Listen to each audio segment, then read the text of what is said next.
Hello friends, welcome back to my YouTube channel visa convention. मेरा नाम है दीपिका और मैं फिर से लेके आई हूँ आप सबके लिए एक और इन्फॉर्मेटिव वीडियो। आज की इस वीडियो में हम डिस्कस करेंगे financial documents for tourist visa. तो आज की इस वीडियो में हम डिटेल में डिस्कस करेंगे 4 डिफरेंट कैटेगरी की, क्योंकि डिफरेंट डिफरेंट कैटेगरी के लिए डिफरेंट डिफरेंट डॉक्यूमेंट्स की रिक्वायरमेंट होती है। फॉर एग्जाम्पल, यदि कोई स्टूडेंट टूरिस्ट वीजा के लिए अप्लाई कर रहा है तो उस केस में उसे डिफरेंट डॉक्यूमेंट शो करने होते हैं। यदि कोई सेल्फ एम्प्लॉय है तो उस केस में उसे डिफरेंट डॉक्यूमेंट शो करने होंगे। यदि कोई पर्सन जॉब कर रहा है तो उस केस में उसे डिफरेंट डॉक्यूमेंट शो करने होंगे। और यदि कोई फार्मर टूरिस्ट वीजा के लिए अप्लाई करना चाहता है तो उस कैटेगरी में डिफरेंट डॉक्यूमेंट्स उसे शो करने होते हैं। तो आज की वीडियो आपके लिए बहुत ही ज्यादा इन्फॉर्मेटिव होने वाली है, तो वीडियो को लास्ट तक जरूर देखना। तो वीडियो शुरू करते हैं और सबसे पहले हम बात करते हैं फंड रिक्वायरमेंट की, कि जब भी आप किसी भी कंट्री का टूरिस्ट वीजा अप्लाई करते हैं तो आपको कितने फंड शो करने होते हैं। तो जो फंड शो करने होते हैं वो डिपेंड करता है कि आपके ड्यूरेशन ऑफ स्टे के ऊपर और कंट्री के लिविंग स्टैंडर्ड के ऊपर। फॉर एग्जाम्पल, आप कनाडा का टूरिस्ट वीजा अप्लाई करते हैं 1 मंथ के लिए, 2 मंथ के लिए या 3 मंथ के लिए, तो तीनों ही कैटेगरी में जो आपको फंड शो करने होते हैं वो डिफरेंट होते हैं, क्योंकि आपका ड्यूरेशन ऑफ स्टे तीनों ही केसेस में डिफरेंट है। तो इसलिए जो फंड शो रिक्वायरमेंट है वो भी डिफरेंट डिफरेंट होगी।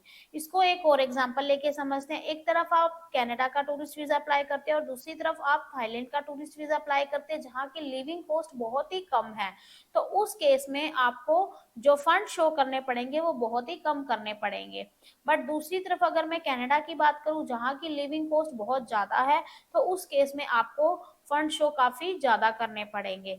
तो इसी तरह अगर आप वीजा अप्लाई करते हैं यूके का या फिर यूएसए का, ऑस्ट्रेलिया का, यूरोप का, तो उन वहां पे जो भी आपको फंड शो करने पड़ेंगे तो वो उन कंट्रीज के लिविंग स्टैंडर्ड के ऊपर, फॉर एग्जांपल वहां का फूड, वहां का स्टे, लोकल ट्रैवल, उसके अकॉर्डिंग और आपके ड्यूरेशन ऑफ स्टे के अकॉर्डिंग आपको फंड शो करने होते हैं। तो अब हम सबसे पहली कैटेगरी की बात करते हैं, स्टूडेंट कैटेगरी की। यदि कोई स्टूडेंट टूरिस्ट वीजा के लिए अप्लाई करना चाहता है तो अब इस केस में मैं आपको 2 एग्जाम्पल लेके समझाऊंगी।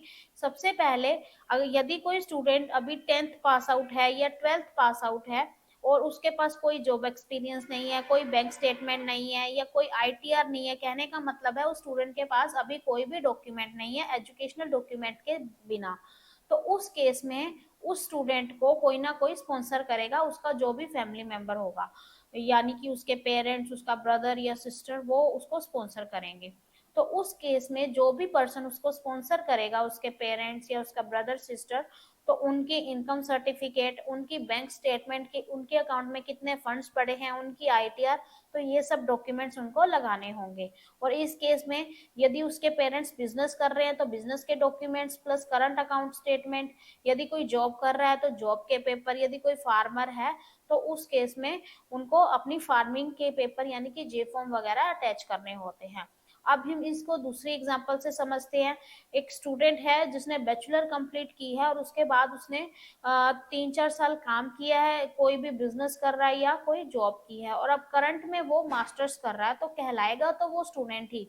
बट उस स्टूडेंट के पास खुद की बैंक स्टेटमेंट भी है, खुद के जॉब के पेपर भी है, और इसके अलावा वो आईटीआर भी फाइल कर रहा है, तो वो स्टूडेंट खुद को खुद ही स्पॉन्सर कर सकता है। और इसलिए वो अपने खुद के ही स्पॉन्सरशिप के पेपर साथ में अटैच करेगा। कहने का मतलब है कि वो अपनी ही बैंक स्टेटमेंट, अपने जॉब के या फिर बिजनेस के पेपर साथ में अटैच करेगा, और इसके अलावा अपनी आईटीआर जो भी उसने फाइल करी है वो साथ में अटैच करेगा। तो ये थे, अगर आप स्टूडेंट है तो उस केस में आपको फाइनेंशियल डॉक्यूमेंट्स कौन से शो करने पड़ेंगे। अब हम नंबर 2 पे बात करते हैं। अगर कोई पर्सन सेल्फ एम्प्लॉय है, ऐसा पर्सन जो खुद का काम कर रहा है, खुद का बिजनेस कर रहा है, तो ये बिजनेस किसी भी टाइप का हो सकता है। फॉर एग्जांपल, किसी की खुद की कोई डायरी है जो कि रजिस्टर्ड है, या किसी की कोई कंपनी है, या कोई ऑनलाइन बिजनेस कर रहा है, तो इस सिचुएशन में उस पर्सन को सबमिट करने होते हैं अपने कंपनी के पेपर्स जो कि रजिस्टर्ड फर्म है। कंपनी की bank statement last 3 to 6 month, जो कि कंट्री टू कंट्री वेरी करती है। कुछ कंट्रीज 3 मंथ्स के लिए भी रिक्वायरमेंट रखते हैं और कुछ कंट्रीज 6 मंथ की बैंक स्टेटमेंट मांगते हैं। तो उसी तरह से उसके साथ कंपनी की आईटीआर यानी कि लास्ट 3 ईयर की इनकम टैक्स रिटर्न, उसकी इनकम है, वो आपको सबमिट करनी पड़ेगी। इसके साथ साथ उसको अपनी पर्सनल यानी सेविंग अकाउंट की bank statement last 3 to 6 month भी देनी पड़ेगी। इसके साथ उसे पर्सनल आईटीआर भी लगानी होती है कि मेरी इनकम टैक्स रिटर्न जो मैंने फाइल की है ये है पेपर जिसमें आपने शो किया है इंडियन गवर्नमेंट को कि मेरी क्या इनकम है, और अगर आप टैक्स पे किया है अगर आपने तो कितना टैक्स पे किया है, वो टैक्स के पेपर भी आपने साथ में अटैच करने होंगे। इसके साथ साथ आप एक एवोल्यूशन सर्टिफिकेट पेपर भी लगा सकते हैं जो सीए से एवोल्यूशन होगी कि आपके बिजनेस की या आपके एसेट्स की क्या वर्थ है, तो ये पेपर आप अटैच कर सकते हैं। इसके साथ साथ आप अपनी एफडी भी लगा सकते हैं, एफडी यानी कि फिक्स डिपॉजिट। अगर आपके बैंक में कोई फिक्स डिपॉजिट है तो ये मैटर करता है कि आपका डिपॉजिट कितना है। फॉर एग्जाम्पल आपने फिक्स डिपॉजिट किया हुआ है 10,000 रुपीज का, तो आई डोंट थिंक सो कि आपको ये लगाने से कोई भी बेनिफिट होगा या इस पेपर की कोई वर्थ होगी। दूसरी तरफ अगर आप फिक्स डिपॉजिट करते हैं 20 लाख रुपए का, जो कि एक बहुत बड़ी अमाउंट है, जो कि शो करता है कि यस आप इतनी बड़ी अमाउंट बैंक में जमा करवा चुके हैं, तो इतनी बड़ी अमाउंट आपकी सेविंग्स में पड़ी है, तो यह एक बहुत ही पॉजिटिव साइन होगा। तो आप एफडी भी अटैच कर सकते हैं। कहने का मतलब ये है कि जो भी आप आपकी फंड्स या सेविंग्स को शो करें वो कंडीशंस के अकॉर्डिंग शो करें। अब हम नंबर 3 पे बात करते हैं फार्मर्स की। तो जो पर्सन फार्मर्स हैं जो कि फार्मिंग करते हैं, एग्रीकल्चर फैमिली से बिलोंग करते हैं, अगर वो टूरिस्ट वीजा के लिए अप्लाई करना चाहते हैं तो उनकी अपनी इनकम के लिए वो क्या शो करें, तो वो अपनी इनकम के लिए अपनी जमीन के पेपर शो कर सकते हैं कि हमारे पास इतने एकड़ जमीन है, 10, 20 या 50 जो भी उस पर्सन की है, और उसके साथ साथ उससे क्या इनकम होती है वो ट्रेस होगी जे फॉर्म से, कि उस जमीन के रिगार्डिंग उसके कॉरस्पॉन्डेंस कितने के जे फॉर्म या कितनी वैल्यू के जे फॉर्म आते हैं या उससे मिलते हैं वो शो करेंगे। इसके साथ साथ वो अपनी बैंक स्टेटमेंट भी शो करेंगे लास्ट 3 मंथ्स की। तो ये सब पेपर्स है फार्मर के लिए। और इसके साथ साथ उनका कोई साइड बाय साइड बिजनेस है तो आप उनके पेपर भी अटैच कर सकते हैं। तो ये है वो डॉक्यूमेंट जो कि फार्मिंग पर्सन के लिए। ये सिर्फ मैं फाइनेंशियल डॉक्यूमेंट्स की बात कर रही हूँ, मैं इसमें बाकी के डॉक्यूमेंट्स की बात नहीं कर रही हूँ, क्योंकि ये वीडियो सिर्फ फाइनेंशियल डॉक्यूमेंट्स के ऊपर ही मैं बना रही हूँ। तो अब नेक्स्ट कैटेगरी की हम बात करते हैं जॉब एम्प्लॉय। यदि कोई पर्सन जॉब कर रहा है तो उस केस में उस पर्सन को अपने ट्रैवल वीजा के लिए क्या क्या डॉक्यूमेंट्स अटैच करने होते हैं। तो जो भी पर्सन जॉब कर रहा है तो उस केस में उस पर्सन को अपने जॉब के पेपर यानी कि उसके ज्वाइनिंग लेटर या ऑफर लेटर भी जिसे कहा जाता है, लास्ट 6 मंथ्स की सैलरी स्लिप, और कुछ जो कंट्रीज है वो 1 ईयर की सैलरी स्लिप की भी डिमांड कर लेती हैं। तो ये डिपेंड करता है कंट्री टू कंट्री।